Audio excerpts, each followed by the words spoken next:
అందరికీ నమస్కారం. జై శ్రీకృష్ణ ఛానల్‌కు స్వాగతం. ముందుగా అందరికీ కూడా కృష్ణాష్టమి శుభాకాంక్షలు. ఆ కృష్ణయ్య యొక్క అనుగ్రహం మనపై ఎప్పుడూ ఉండాలని మనస్ఫూర్తిగా ఆ స్వామిని వేడుకుంటూ, శ్రీ మహావిష్ణువు యొక్క అవతారాలలో శ్రీకృష్ణ అవతారం ఎంతో విశిష్టమైనది.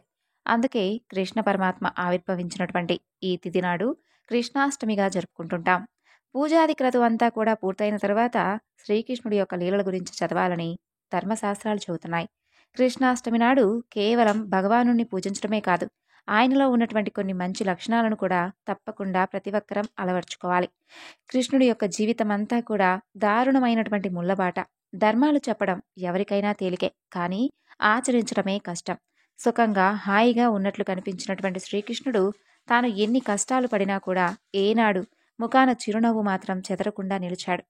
ఇక శ్రావణ మాసంలో బహుళ అష్టమి నాడు అర్ధరాత్రి రోహిణీ నక్షత్రంలో శ్రీకృష్ణుడు జన్మించినట్లుగా పురాణాలు చెబుతున్నాయి. దేవకి వసుదేవులకు అష్టమ అంటే 8వ సంతానంగా కృష్ణుడు జన్మించాడు. కృష్ణావతారాన్ని శ్రీ మహావిష్ణువు యొక్క 8వ అవతారంగా పురాణాల్లో చెప్పుకుంటాం. కృష్ణుడు పుట్టినటువంటి మరు నిమిషమే తల్లిదండ్రులకు దూరమయ్యాడు. అనేక కష్టాలతో రేపల్లెకు వలస వెళ్ళాడు. అలా కొన్ని వారాల వయసుకే శ్రీకృష్ణుడిపై మొదటగా హత్యా ప్రయత్నం చేసింది పూతన. అప్పటి నుండి అతనికి దినదిన గండంగానే గడిచింది. బాల్యదశ కూడా శకటాసురుడు, తృణావర్తుడు, వశ్యకుడు, బకాసురుడు, ప్రభాసురుడు, అలాగే ఇలా మొదలైనటువంటి ఎంతో మంది రాక్షసులతోనూ, శంఖచూడుడు, కాళీయుడు అనేటటువంటి సర్పరాజుతోనూ పోరాటాలతోనే సరిపోయింది స్వామికి. ఇక జరాసంధుడితో అయితే ఏకంగా 17 సార్లు యుద్ధం చేయాల్సొచ్చింది. అయితే అన్నిసార్లు శ్రీకృష్ణుడే జయించాడు. కానీ క్షణం విశ్రాంతి లేకుండా పోయింది స్వామికి. ఇక అంతలోనే కాలయవనుడు అనేటటువంటి గర్విని అంతం చేయాల్సి వస్తుంది. యుద్ధాల వలన ప్రజా శ్రేయస్సుకు విఘాతం కలుగుతుందనేటటువంటి భావనతో శ్రీకృష్ణుడు తన యొక్క రాజ్యాన్ని మధుర నుండి ద్వారకకు మారుస్తాడు. అలాగే ఆయుధం పట్టకుండా, యుద్ధం చేయకుండా కురుక్షేత్రంలో గొప్ప పాత్ర పోషించారు స్వామివారు. ఇక ఆ తరువాత దుష్టనాశనం పూర్తయిన తర్వాత కృష్ణుడి కష్టాలు అప్పటికీ తీరలేదు. ఆ యుద్ధం జరిపించినందుకు గాంధారి చేత శపింపబడ్డాడు. యాదవ వంశం నాశనమైపోవాలని శపించింది గాంధారి. అయినప్పటికీ కూడా కృష్ణుడు నవ్వుతూనే ఆ శాపాన్ని కూడా స్వీకరించాడు. ఏమాత్రం కూడా ఆమెపై కోపం తెచ్చుకోలేదు, బాధపడలేదు. యాదవకుల నాశనానికి ముసలం పుడుతుంది. తన కళ్ళ ముందే తన సోదరుడు, బంధువులు, మిత్రుడు, కుమారుడు, మనవలు ఇలా ఒకరిని ఒకరు నరుక్కుంటూ చచ్చి పీనుగులైపోతున్నా కూడా విధి విధానాన్ని అనుసరించి అలా చూస్తూ నిలబడతాడు కృష్ణుడు. ఇక సోదరుడైనటువంటి బలరాముడు సైతం తన కళ్ళ ముందే శరీరాన్ని విడిచి వెళ్ళిపోతాడు. అలాంటి సమయంలో ఆయన మనస్థితి ఏ విధంగా ఉంటుందో ఒక్కసారి మనం ఆలోచించి చూద్దాం.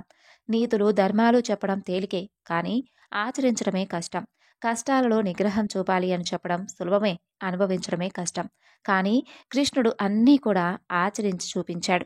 అందుకే కృష్ణుడు ఆరాధ్య దైవం అయ్యాడు. మరి పరమ పవిత్రమైనటువంటి ఈ శ్రీకృష్ణాష్టమి రోజున స్వామివారి నామస్మరణతో పాటు స్వామివారు చేసినటువంటి లీలలు ఎన్నో ఉన్నాయి. మరి ఈ రోజున స్వామివారి గురించి ఏ కథ విన్నా కూడా స్వామి అనుగ్రహం మనం పూర్తిగా పొందవచ్చు. ఈ రోజున రుక్మిణీ కళ్యాణం విందాం. ఒకనాడు నారదుడు జరాసంధుని కలుస్తాడు. మహాబలవంతుడైనటువంటి కాలయవనుడి మరణం, దుర్భేద్యమైనటువంటి ద్వారకా నివాసంతో కృష్ణుణ్ణి హతమార్చలేనని బాధపడుతూ ఉన్నటువంటి ఆ జరాసంధునికి నారదుడు ఈ విధంగా సలహా ఇస్తాడు. చేదిరాజైనటువంటి శిశుపాలుడు కృష్ణుడికి దీటైన వాడని, అలాగే అతనికి జన్మవైరం ఉందని, అతనితో చెలిమి పెంచుకోమని, అందుకుగాను తన సామంతరాజైనటువంటి విదర్భరాజు రుక్మి చెల్లెలు రుక్మిణిని ఇచ్చి వివాహం జరిపించమని అడుగుతాడు. ఇక రుక్మిణి వివాహం ఎందుకు అని ప్రశ్నిస్తాడు జరాసంధుడు. అందుకు బదులుగా నారదుడు, రుక్మిణి కృష్ణుడంటే ఇష్టపడుతుందయ్యా, అందుకని రుక్మికి పెళ్లి చేయడం ఇష్టం లేదు. పైగా శిశుపాలుడు కూడా కృష్ణుడిపై ద్వేషంతో చేసుకుంటానని చెబుతాడు. అందుకు సంతోషించినటువంటి జరాసంధుడు నారదుడికి ధన్యవాదాలు చెబుతాడు. ఇక నారదుడు, నేను విదర్భకు వెళ్ళి రుక్మిణి నీ దగ్గరకు పంపిస్తాను, నీవీలోగా శిశుపాలుడితో మాట్లాడమని చెప్పి నారదుడు అక్కడి నుండి ప్రయాణమవుతాడు. ఇప్పుడు శిశుపాలుడు కథ గురించి తెలుసుకుందాం. చేదిరాజైనటువంటి శిశుపాలుడు అతని సోదరుడు దంతవృక్తుడు, వసుదేవుని చెల్లెలు కుమారుడు. పుట్టుకతోనే శిశుపాలుడు కురూపిగా పుడతాడు. అందుకు బాధపడినటువంటి తల్లి అతనిని వ్యాస మహర్షి దగ్గరకు తీసుకువెళ్తుంది. ఆయన ఆ బాలుణ్ణి చూసి తల్లితో ఈ విధంగా చెబుతాడు. ఇతను ఒక మహావ్యక్తి చేతి స్పర్శతో అందగాడుగా మారతాడు. కానీ అతని చేతిలోనే ఇతని మరణం కూడా రాసి ఉంది. ఆ మహానుభావుడితో విరోధం తెచ్చుకోకుండా కాస్త జాగ్రత్తగా ఉండమని చెబుతాడు. శిశుపాలుడు దంతవక్తుడు తల్లితో కలిసి మేనమామైనటువంటి వసుదేవుడి ఇంటికి వస్తారు. అక్కడ నీలమేఘశ్యాముడైనటువంటి కృష్ణుణ్ణి చూసి కురూపి అయినటువంటి శిశుపాలుడు ఈర్ష్యాద్వేషం పెంచుకుంటాడు. ఆటలలో కృష్ణుడి చేతి స్పర్శ తగిలి శిశుపాలుడుకు ఉన్నటువంటి ఆ కురూపి నుండి అందగాడుగా మారిపోతాడు. కృష్ణుడి చేతులు తోసేస్తూ శిశుపాలుడు అక్కడి నుండి వెళ్ళిపోతాడు. అది చూసినటువంటి శిశుపాలుడి తల్లి కృష్ణుడి దగ్గరకు వచ్చి, కృష్ణ, పుత్రభిక్ష పెట్టి నన్ను కాపాడవయ్యా అంటూ ప్రాధేయపడుతుంది. అప్పుడు కృష్ణుడు ఆమెతో, అత్తవు, పైగా అర్థిస్తున్నావు కాబట్టి నేను 100 తప్పుల వరకు నీ కుమారుని క్షమిస్తాను. అత్త, నీ కొడుకు 100 తప్పులు చేయకుండా నువ్వే చూసుకోవాలి అని అంటాడు. కృష్ణుణ్ణి ఆశీర్వదించి ఆమె తన కుమారులను కృష్ణుడికి దూరంగా తీసుకుని వెళ్ళిపోతుంది. చేది రాజైనటువంటి శిశుపాలుడికి వయస్సుతో పాటు కృష్ణద్వేషం కూడా పెరిగిపోతుంది. కృష్ణుడికి శత్రువైనటువంటి జరాసంధుడితో చెలిమి పెంచుకుంటాడు. శిశుపాలుడు దంతవక్తుడి గురించి ఇంకొక విషయం కూడా చెప్పాలి. సనక సనందనాథులు వైకుంఠంలో శ్రీ మహావిష్ణువు యొక్క ద్వారపాలకులైనటువంటి జయా విజయులు. వారికిచ్చినటువంటి శాప ఫలితంగా 3 జన్మల్లో విష్ణు శత్రువులుగా జన్మించి ఆయనచే వారు హతమవుతారు. మొదటిసారి నరసింహస్వామి వారి అవతారంలో హిరణ్యాక్ష, హిరణ్యకశిపులుగాను, రెండవసారి రామావతారంలో రావణ కుంభకర్ణులుగాను, ఇక 3వసారి కృష్ణావతారంలో శిశుపాల దంతవృక్తులుగాను జన్మించి శ్రీ మహావిష్ణువు చేతిలోనే హతమవుతారు. ఇప్పుడు రుక్మిణీ కళ్యాణం కథ గురించి ప్రారంభిద్దాం. విదర్భ రాజ్యానికి రాజు భీష్మక మహారాజు. ఇతను శ్రీ మహావిష్ణువు, లక్ష్మీదేవికి మహాభక్తుడు. అతని భక్తికి, పూజలకు వారు ప్రసన్నులై ఒకనాడు ప్రత్యక్షమై వరం కోరుకోమని అడుగుతారు. అప్పుడు భీష్మక మహారాజు మహాలక్ష్మిని తన కూతురుగా జన్మించమని కోరుకుంటాడు. అప్పుడు శ్రీ మహావిష్ణువు తన అల్లుడవుతాడని ఆయన ఆశిస్తాడు. అలా కాలక్రమంలో అతని కోరిక తీరుతుందని చెప్పి శ్రీ మహావిష్ణువు, లక్ష్మీదేవి అంతర్ధానమవుతారు. ఆ తరువాత భీష్మక మహారాజుకు 5 పుత్రులు జన్మిస్తారు. వారే రుక్మి, రుక్మరథ, రుక్మబాహు, రుక్మకేశ, అలాగే రుక్మనేత్రుడు. వీరు పుట్టినటువంటి కొంతకాలానికి పుత్రిక జన్మిస్తుంది. ఆమె పుట్టినప్పుడు ఆ రాజభవనం అంతా కూడా మణిమయ కాంతులతో దేదీప్యమానంగా వెలిగిపోతుంది. అందుకని ఆ పుత్రికకు రుక్మిణి అని నామకరణం చేసి చక్కగా అల్లారు ముద్దుగా పెంచుతూ ఉంటారు. 5 అన్నలకు తమ చెల్లెలు రుక్మిణి అంటే చాలా ప్రేమ. అలా చిన్నప్పటి నుండి రుక్మిణి చిన్నపిల్లలందరితో కలిసి సీతారాముల కళ్యాణం, పార్వతీ పరమేశ్వరుల కళ్యాణం ఇలాంటి ఆటలు ఆడుతూ ఉండేది. ఒకసారి వరుడి పక్షమైతే ఇంకొకసారి వధువు పక్షం ఉంటూ కళ్యాణాలు జరిపిస్తూ ఉండేది ఆ చిన్ని రుక్మిణి. అలా వయసు పెరుగుతున్నప్పుడు రుక్మిణి రాజసభకు వచ్చినటువంటి కొంతమంది అతిథుల ద్వారా కృష్ణలీలా విశేషాల గురించి వింటుంది. అలా వింటూ వింటూ ఆమె కృష్ణ భక్తురాలుగా మారిపోతుంది. ఆమె కృష్ణలీలా అభిరుచి తెలిసినటువంటి నారదుల వారు ఒకనాడు వచ్చినప్పుడు శ్రీకృష్ణ విగ్రహాన్ని ఆమెకు బహుకరించి ఇస్తాడు. అప్పటి నుండి రుక్మిణికి కృష్ణారాధన జీవన గమ్యంగా మారిపోతుంది. ఇప్పుడు యుక్త వయసు వచ్చినటువంటి రుక్మిణి శ్రీకృష్ణుణ్ణే తన జీవిత భాగస్వామిగా ఆరాధించడం మొదలుపెడుతుంది. చెలులు, బంధువులు, ఆఖరికి తండ్రి భీష్ముకుడు కూడా ఆమెను కృష్ణుడికిచ్చే వివాహం చెయ్యాలి అని అనుకుంటాడు. కానీ ఇప్పుడు విదర్భరాజైనటువంటి రుక్మి ఆలోచన వేరే విధంగా ఉంటుంది.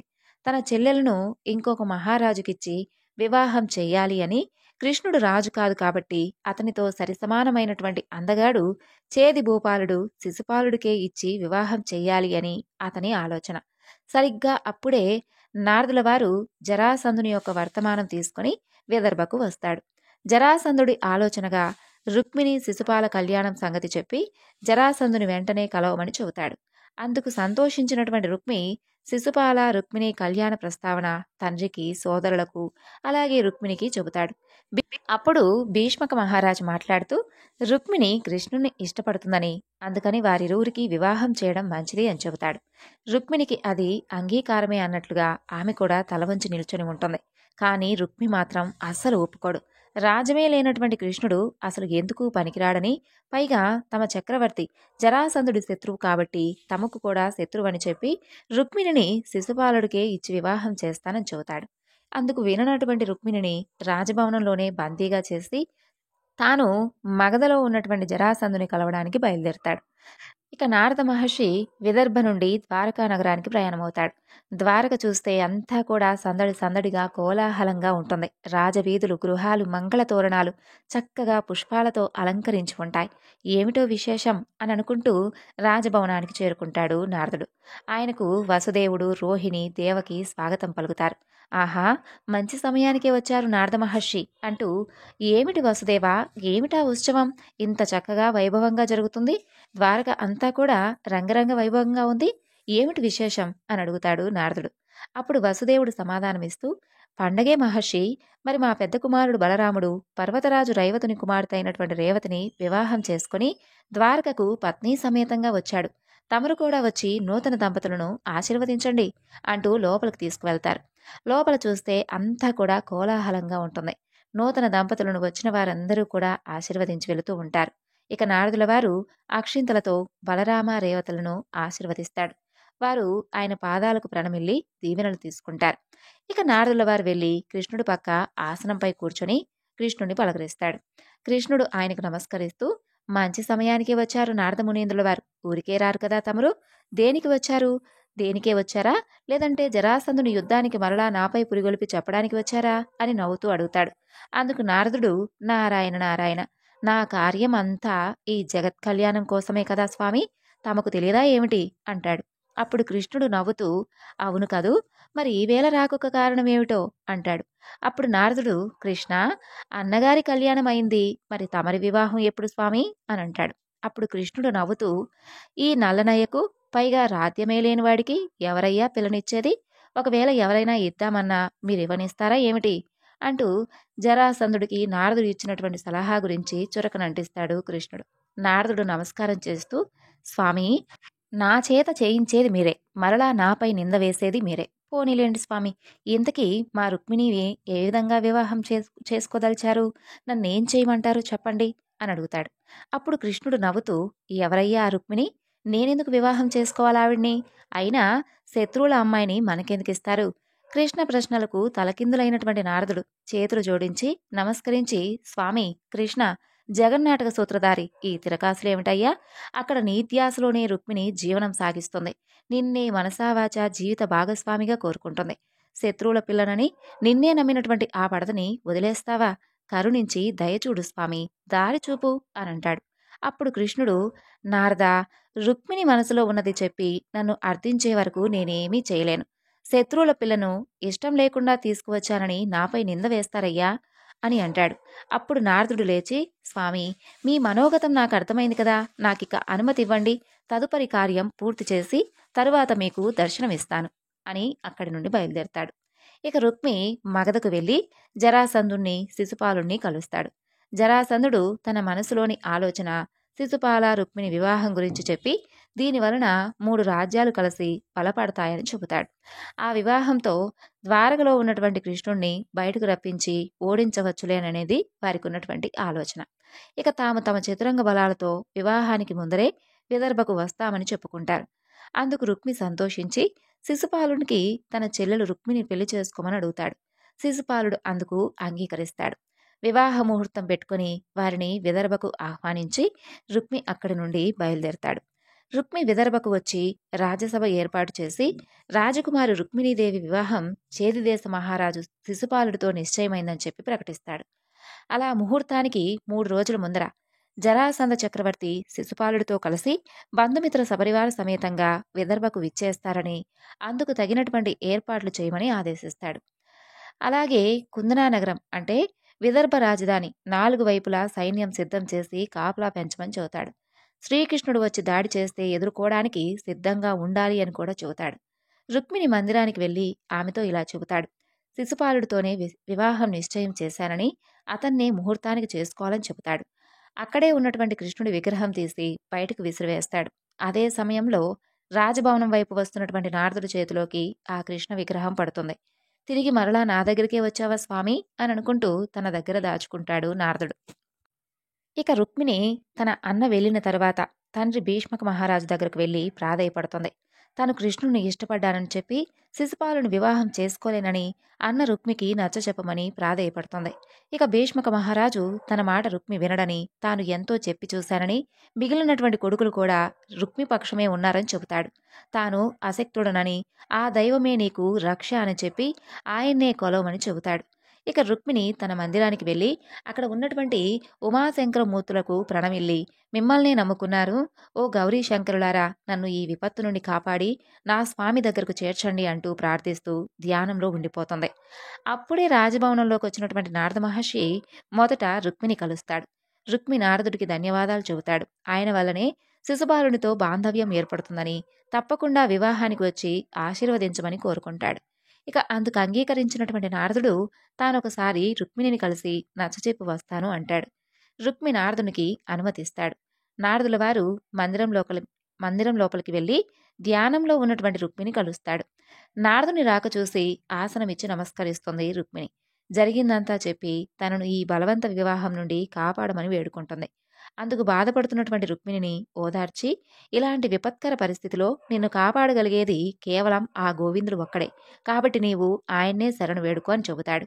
నమ్మకస్తుడైనటువంటి ఒక వ్యక్తితో నీ మనసులో ఉన్నది కృష్ణుడికి తెలియజేసి తీసుకుని వెళ్ళి పెళ్లి చేసుకోమని చెప్పి వర్తమానం పంపించమని సలహా ఇస్తాడు. రుక్మిణి అందుకు సందేహిస్తుంది. రాచరికపు ఆడపిల్లను ఈ విధంగా సందేశం పంపించడం తగునా? ఒకవేళ పంపినా స్వామి కరుణించి వస్తాడా? అసలే శత్రువుల కన్యను కదా అనుకుంటూ నారదుణ్ణి అడుగుతుంది. అప్పుడు నారదుడు సమాధానమిస్తూ, ఆడపిల్ల కోరుకున్న వారికి ఇలా సందేశం పంపించడం ఆనవాయితీ ఉంది. కృష్ణయ్యను సందేహించవద్దు. తనను కోరుకున్న వారికి ఆయన ఎప్పుడూ అన్యాయం చేయడు. తప్పకుండా వచ్చి తీసుకుని వెళ్తాడు.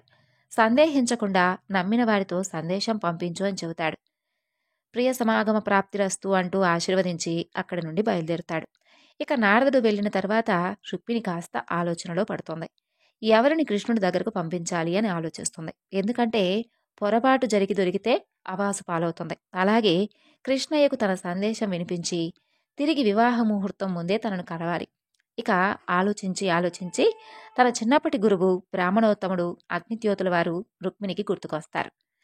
చెలికత్తె ద్వారా వెంటనే నగరం అవతల ఉన్నటువంటి కులదేవత గౌరీ అమ్మవారి ఆలయంలో కలవమంటూ వర్తమానం పంపిస్తుంది. అమ్మవారి దర్శనానికి వెళుతున్నానని చెప్పి అనుమతి తీసుకుని నగర బయట ఉన్నటువంటి అమ్మవారి ఆలయానికి చేరుకుంటుంది. అక్కడ అగ్నిద్యోతుల వారు వేచి ఉంటారు. అమ్మవారి దర్శనం చేసుకుని చెలికత్తెలను బయట కాపలా ఉండమని చెప్పి అగ్నిద్యోతుల వారి పాదాలకు నమస్కారం చేసి తన మనసులో ఉన్నటువంటి విషయాన్ని చెబుతుంది. ఆయన్ను ద్వారకలో ఉన్నటువంటి కృష్ణుని కలిసి తన మాటగా చెప్పి విదర్భకు వచ్చి తనను తీసుకువెళ్ళమని చెబుతుంది. గోవిందుడు తప్ప తనకిక వేరే దిక్కులేరని, తననే నమ్మి వేచి ఉంటానని చెప్పమని కూడా చెబుతుంది. అందుకు అగ్నిద్యోతుల వారు సంతోషంగా వెళ్ళడానికి అంగీకరిస్తాడు. ఎందుకంటే ఈ విధంగా అయినా దేవదేవుడైనటువంటి ఆ కృష్ణుడి దర్శనం లభిస్తుంది. పైగా మీ ఇద్దరి వివాహ సంధానకర్తను అవడం నా పూర్వజన్మ సుకృతం అనుకుంటాడు.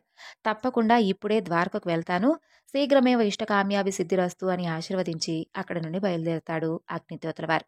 ఇక రుక్మిణి తన చెలికత్తెలతో రాజభవనాన్ని చేరుకుంటుంది. పార్వతీ పరమేశ్వరులను బ్రాహ్మణోత్తముడు త్వరగా ద్వారకకు చేరే విధంగా చూడండి అని ప్రార్థిస్తుంది.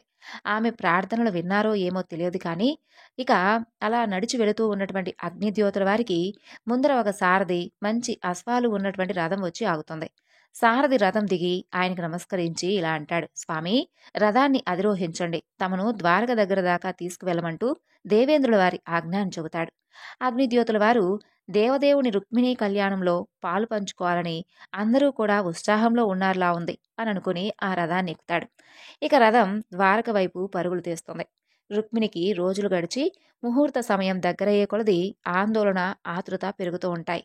ఆ బ్రాహ్మణోత్తముడు వెళుతున్నారా, లేదంటే అలసిపోయి ఎక్కడైనా మార్గమధ్యంలో విశ్రాంతి తీసుకుంటున్నాడా, లేదంటే కృష్ణుని కలిశాడా, అది విన్నటువంటి కృష్ణుడు తప్పుగా అనుకున్నాడా, ఆ గౌరీదేవి దయ నా మీద ఉందా, లేదంటే నా తలరాత అసలు ఏ విధంగా ఉందో అనుకుంటూ చింతిస్తూ ఉంటుంది రుక్మిణి.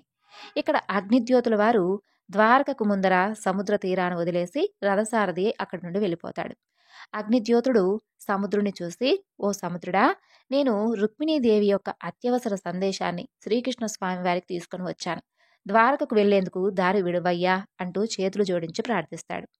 ఆయన ప్రార్థన విన్నట్లుగా సముద్రుడు నీటిని పక్కకు తొలగించి ద్వారకకు దారిస్తాడు. అగ్నిద్యోతుల వారు నడుచుకుంటూ నగర ప్రవేశానికి ద్వారం వైపు దగ్గరగా చేరుకుంటాడు.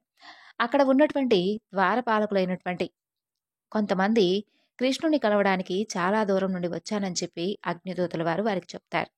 తన పేరు అగ్నిద్యోతులని, విదర్భ రాజకుమారి రుక్మిణీదేవి సందేశాన్ని తీసుకువచ్చానని, అత్యవసరంగా కృష్ణుని కలవాలని చెబుతాడు.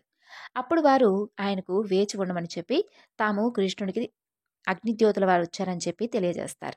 అప్పుడు కృష్ణుడు ఆయన సాదరంగా తన దగ్గరకు తీసుకున్నామని చెప్పి చెబుతాడు. ద్వారపాలకులు అగ్నిద్యోతుని సాదరంగా రాజమందిరంలోకి తీసుకెళ్తారు. అక్కడ బలరామకృష్ణుడు, వసుదేవుడు, సాత్యకి, అలాగే అక్రూరుడు ఆసీనుడై ఉంటారు. శ్రీకృష్ణ దర్శనమైన తర్వాత అగ్నిద్యోతనుడు ఆ యొక్క నీలమేఘ శ్యాముని యొక్క రూపం చూసి భక్తి పారవస్యంతో తన్మయుడవుతాడు. ఎన్ని జన్మల పుణ్యఫలమో స్వామి, దేవదేవుడు అయినటువంటి నీ దర్శనం నాకు లభించింది. కళ్ళ నిండా ఆనంద బాష్పాలతో చేతులు జోడించి నమస్కరిస్తాడు. అప్పుడు కృష్ణుడు తన ఆసనం నుండి లేచి అగ్నిద్యోతుల వారి దగ్గరకు వచ్చి, బ్రాహ్మణోత్తమ, ఎవరు మీరు? ఏ రాజ్యం వారు? ఇంత దూరం ప్రయాణం చేసి నా కోసం ఎందుకు వచ్చారు? ఏ సహాయం కోరి నా చెంతకు వచ్చారు? నిస్సంకోచంగా చెప్పండి. మీ సేవకై నేను తత్పరుడై ఉన్నాను అని అడుగుతాడు. అప్పుడు అగ్నిద్యోతుల వారు, గోవర్ధన గిరిదారి, నా నామధేయం అగ్నిద్యోతనుడు. నేను విదర్భవాసిని. రాజధాని కుండినా నగరం నా నివాసం. రాజకుమారి రుక్మిణీదేవికి విద్యోపాసన చేసినటువంటి ఉపాధ్యాయుడను. మా రుక్మిణి సందేశం తీసుకుని మీకు విన్నవించాలని ఆమె యొక్క అభ్యర్థనపై మీ సన్నిధికి వచ్చాను. దేవదేవా కృష్ణ, మీ అనుమతి అయితే సందేశాన్ని వినిపిస్తాను అంటూ కృష్ణుడి వంక చూస్తాడు. కృష్ణుడు అగ్నిద్యోతనితో, అగ్నిద్యోతన, మీరు రుక్మిణి సందేశం చెప్పండి, ఎలాంటి సందేహం వద్దు అని అంటాడు. అప్పుడు అగ్నిద్యోతుల వారు ఆసనం నుండి లేచి కృష్ణుడి వంక తిరిగి చేతులు జోడిస్తూ, స్వామి, మా ఇందువదన రుక్మిణి విన్నపాన్ని ఆలకించండి. స్వామి కృష్ణ, నీ గుణములు విన్నంత మాత్రానే శరీర బాధలు తొలగిపోతాయి. నీ దర్శనంచే మోక్షం లభిస్తుంది. నీ నామస్మరణచే సంసార దుఃఖం మాసిపోతుంది. అలాంటి నీ లీలలు విని నీకే మనసును అర్పించుకున్నాను. మహాలక్ష్మి విష్ణువును కోరిన విధంగా నేను కోరుకున్నాను. ఓ పురుషోత్తమ, సింహం సత్తును నక్క కొరుక్కున్నట్లుగా నీదాననైనటువంటి నన్ను శిశుపాలుడు నీ వీరత్వం తెలియక నన్ను కోరుకుంటున్నాడు. నీ మీద శత్రుత్వంతో జరాసంధుడు, మా అన్న రుక్మి నన్ను శిశుపాలుడికిచ్చి వివాహం చేయడానికి నిశ్చయించారు. నేను పూర్వజన్మలలో చేసినటువంటి వ్రతఫలం వలన, లేదంటే ఈ జన్మలో ఉమాశంకరులకు నిష్ఠగా ప్రీతిగా చేసినటువంటి పూజల వలన కానీ నీవే నా పతివి కావాలి. అందుకే పంకజనాభా, నీ పాదపద్మములకు ప్రణమిల్లి అర్థిస్తున్నాను. నీవు నీ చతురంగ బలములతో వచ్చి శిశుపాల జరాసంధులను జయించి నీ వెంట నన్ను తీసుకొని వెళ్ళు. నన్ను మా అన్న బందీగా చేశాడు. నీవు అంతఃపురంలోకి తీసుకువెళ్ళడానికి వస్తే నిన్ను నీ బంధువులను చంపడానికి ఏర్పాట్లు కూడా చేశాడు. కాబట్టి నేను వివాహానికి ముందు మా ఆచారం ప్రకారం నగరం బయట ఉన్నటువంటి గౌరీదేవి ఆలయానికి వస్తాను. నీవు నన్ను అక్కడి నుండి తీసుకుని వెళ్ళవచ్చు. నీవు నన్ను నీ యోగ్యురాలుగా తలవని ఎడల 100 జన్మలైనా నిన్నే తలుచుకుంటూ ప్రాణాలు వదిలేస్తాను. ఎందుకంటే ప్రాణేశ, నీ మధుర భాషము విననటువంటి ఈ చెవులెందుకు? పురుషోత్తమ, నీకు అర్పితం కానటువంటి ఈ శరీర సౌందర్యం ఎందుకు? భువనమోహన, నిన్ను చూడలేనటువంటి ఈ కన్నులు ఎందుకు? ప్రియతమ, నీ అదరామృత రుచి పొందనటువంటి ఈ జిహ్వ ఎందుకు? కమలనైన నీ వనమాలికా వాసన గ్రహించినటువంటి ఈ నాసిక ఎందుకు? ధన్యచరిత, నీకు సేవ చేయలేనటువంటి ఎన్ని జన్మలైనా ఈ జన్మలెందుకు స్వామి? శీఘ్రమే నా మొర ఆలకించి నన్ను కరుణించు. 1000 కళ్ళతో నీ రాకకై ఎదురు చూస్తూ ఉన్నటువంటి నీ ప్రాణసఖి రుక్మిణి అని అగ్నిద్యోతన వారు ఆ తరువాత రుక్మిణి లోకోత్తర సౌందర్యాన్ని గురించి వర్ణిస్తాడు. చివరికి కృష్ణయ్య, నీకు తగినది మా రుక్మిణి, మా రుక్మిణికి తగినవాడవు నీవయ్యా. ఇది మా ఉపాధ్యాయుల వాకు. మీరిరువురికి వివాహం తథ్యం. బ్రహ్మవాకు బ్రాహ్మణవాకు అని వినతి ముగించాడు. ఆ తరువాత అదంతా విన్నటువంటి కృష్ణుడు సంతోషంతో అగ్నిద్యోతుణ్ణి ఆలింగనం చేసుకుని, పండితోత్తమ, నీ మాటలు నాకు ఆనందం కలిగించాయి. నాకు కూడా రుక్మిణి అంటే అనురాగం ఉంది. నేను విదర్భకు తప్పకుండా వస్తాను కదా. భీష్మపురిలోకి వచ్చి బ్రహ్మాదులు అడ్డం వచ్చినా సరే వారందరినీ ఎదిరించి రుక్మిణిని తీసుకుని వచ్చి వివాహం చేసుకుంటాను. అగ్నిద్యోతన, రుక్మిణిని నిశ్చితంగా ఉండమని చెప్పండి. వివాహ ముహూర్తం ముందే ఆమె చెప్పినట్లుగా గౌరీదేవి ఆలయం దగ్గరకు వచ్చి తప్పకుండా తీసుకుని వెళ్తానని కూడా చెప్పండి. అందుకు సంతోషించినటువంటి అగ్నిద్యోతుల వారు అందరికీ నమస్కరించి అనుమతి తీసుకుని విదర్భకు ప్రయాణమవుతాడు. అలా అగ్నిద్యోతుల వారు వెళ్ళిన తర్వాత కృష్ణుడు బలరామ, సాత్యకి, అక్రూరుడు అలాగే వసుదేవుడితో సమావేశమవుతాడు. విదర్భకు ఎలా వెళ్ళాలి, ఎప్పుడు వెళ్ళాలి అని. ఇక అందరూ కూడా కృష్ణుడికి తోడుగా సైన్యంతో వస్తామని అంటారు. కానీ కృష్ణుడు ఒప్పుకోడు. చతురంగ బలాలతో వెళ్తే శత్రువులకు తెలిసిపోతుంది. ముందు జాగ్రత్త పడతారు. తాను ఒక్కడే బయలుదేరి సరిగ్గా ముహూర్తానికి కొన్ని గంటల ముందు రుక్మిణి చెప్పిన విధంగా గౌరీదేవి ఆలయం దగ్గరకు వెళ్లి తీసుకుని వస్తానని సైన్యంతో వారి తర్వాత బయలుదేరి దారిలో సహాయం చేయడానికి వేచి ఉండమని చెబుతాడు. అప్పుడు అందరూ కూడా అందుకు అంగీకరిస్తారు. అగ్నిద్యోతుల వారు ద్వారకకు బయటకు వచ్చి సముద్రం దాటి రాగానే ఆయన కోసం రథం వేచి ఉంటుంది.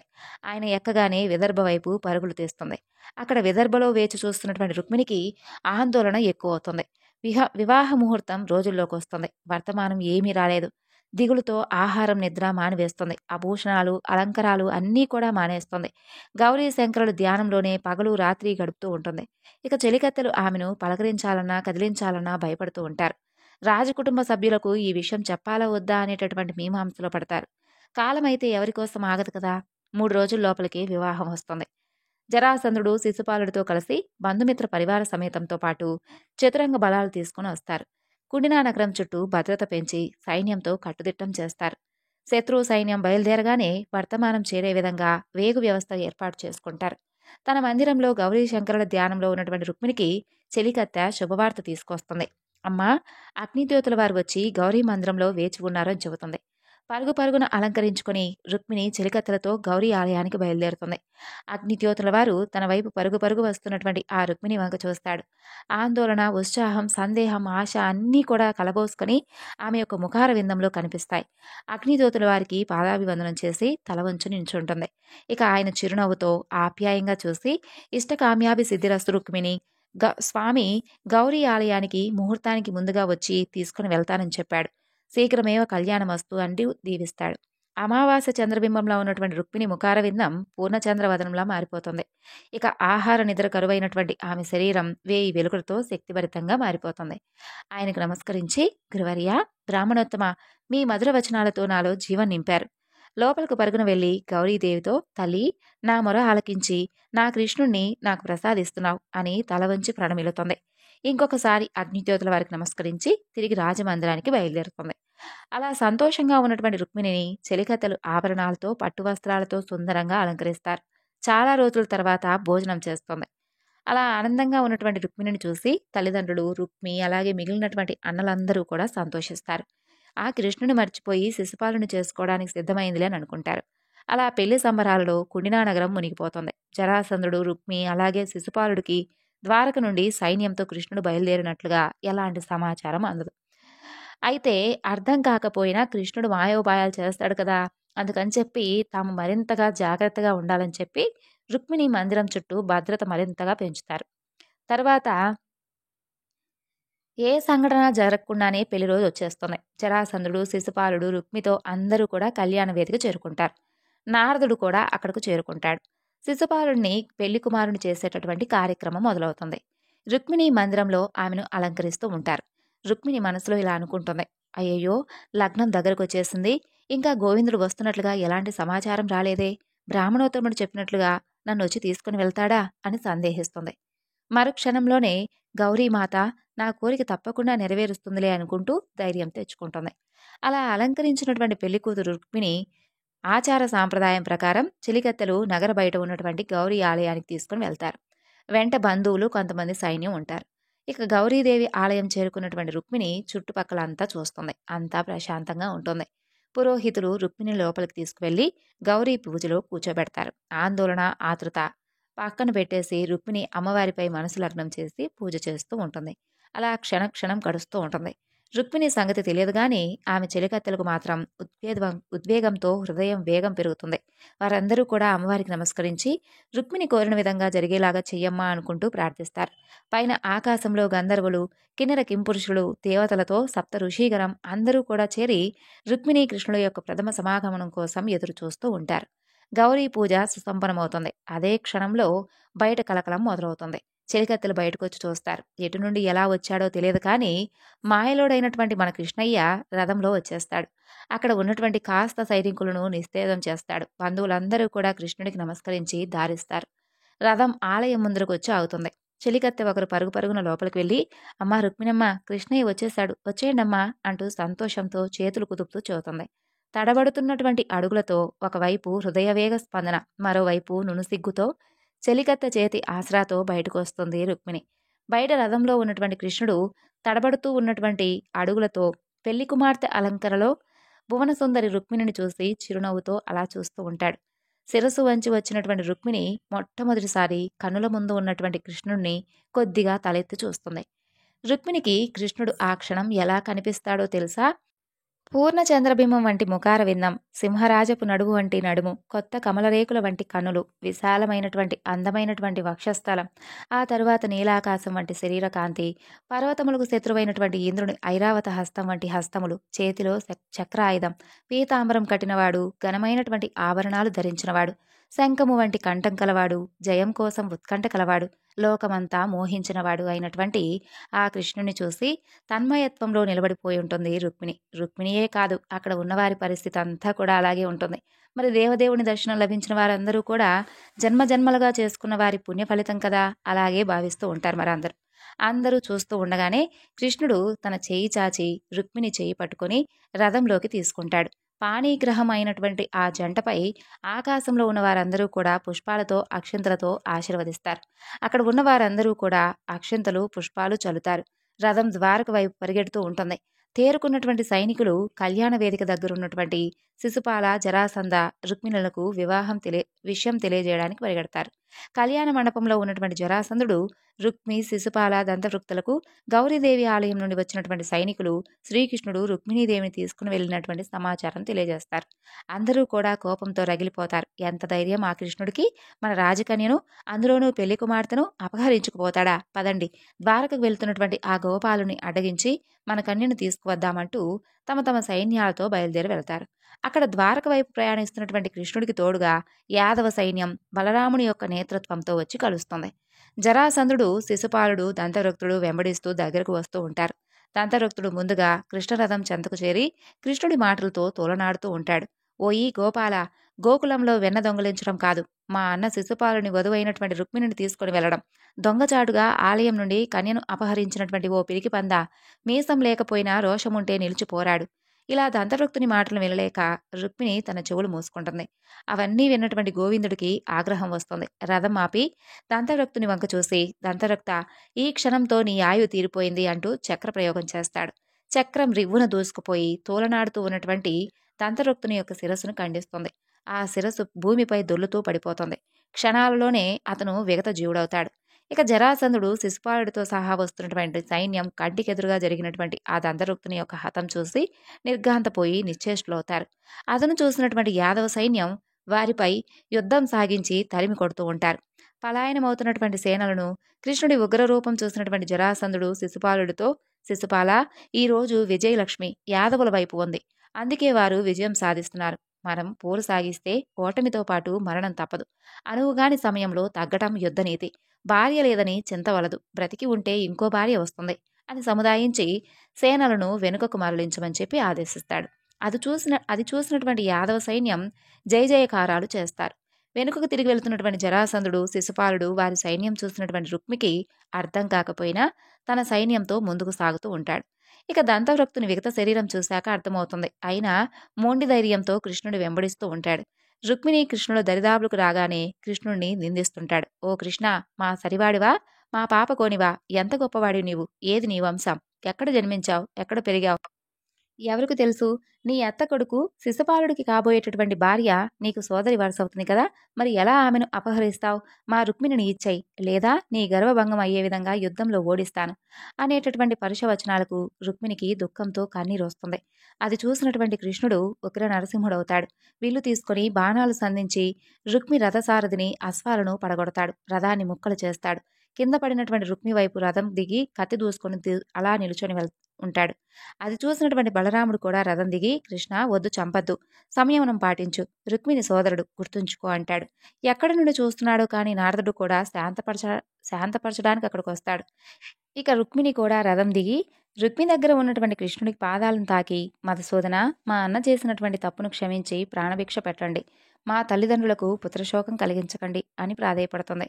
ఇక కృష్ణుడు తన యొక్క సహజ మందహాస రూపంలోకి వచ్చి రుక్మి వంక చూసి, బావా, చూశావా, నీవు కాదనుకున్నా నీ చెల్లెలు నీ ప్రాణాలను రక్షించింది. అయినా బావ అయినటువంటి నీకు సత్కారం చేయకుండా, ఇతరులు చూసి ఇలాంటి నిందారోహణ చేయకుండా ఉండడానికి నీకు నేనే తగినటువంటి సత్కారం చేస్తానని కత్తితో సగం మీసం, సగం తల, జుట్టు తీసేస్తాడు. అది చూసినటువంటి నారదుడు ఇలా అంటాడు.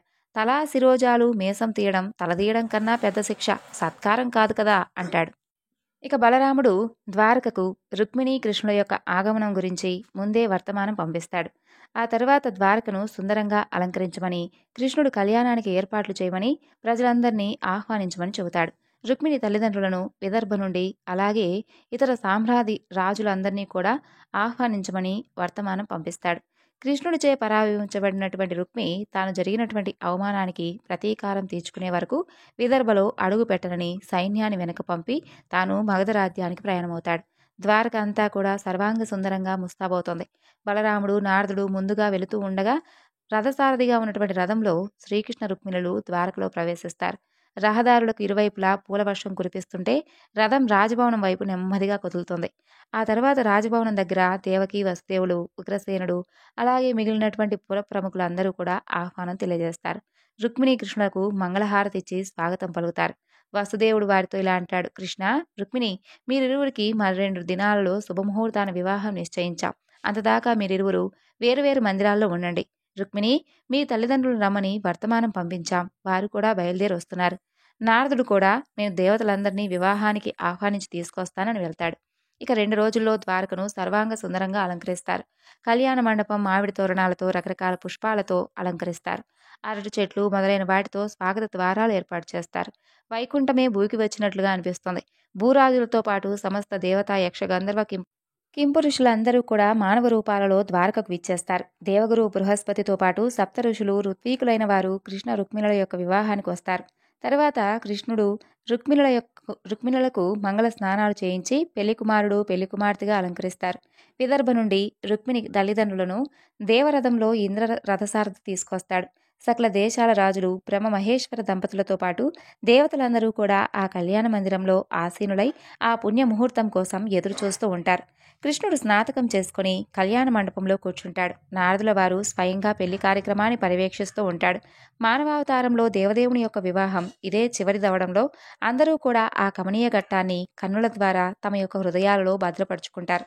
రుక్మిణీదేవి గౌరీ పూజ సుసంపన్నమై ముహూర్తం సమీపించడంతో ఆమెను మానవ రూపాలలో ఉన్నటువంటి దేవతలందరూ కూడా బంధువులుగా కళ్యాణ పల్లకిలో తీసుకొస్తారు. ఇద్దరి మధ్య అడ్డుతెర, ఆ పక్క నుంచి భీష్మక దంపతులు రుక్మిణి హస్తాలు కృష్ణయ్య హస్తాలతో ఉంచి శాస్త్రోక్తంగా కన్యాదానం చేస్తారు. ముహూర్త సమయం రాగానే జీలకర్ర, బెల్లం వధూవరులు ఒకరిపై ఒకరు ఉంచుకోవడంతో కళ్యాణం జరుగుతుంది. చూసిన వారందరూ కూడా పవిత్ర అక్షింతలు చల్లి దీవిస్తారు. మంగళసూత్ర ధారణ, తలంబ్రాలు, నాగవల్లి, అరుంధతి దర్శనంతో సుసంపన్నమవుతుంది. జగన్నాథుడి కళ్యాణం చూసి తరించిన వారందరూ కూడా అదంతా కూడా తమ తమ పూర్వజన్మ పుణ్యమని తిరుగు ప్రయాణమవుతారు.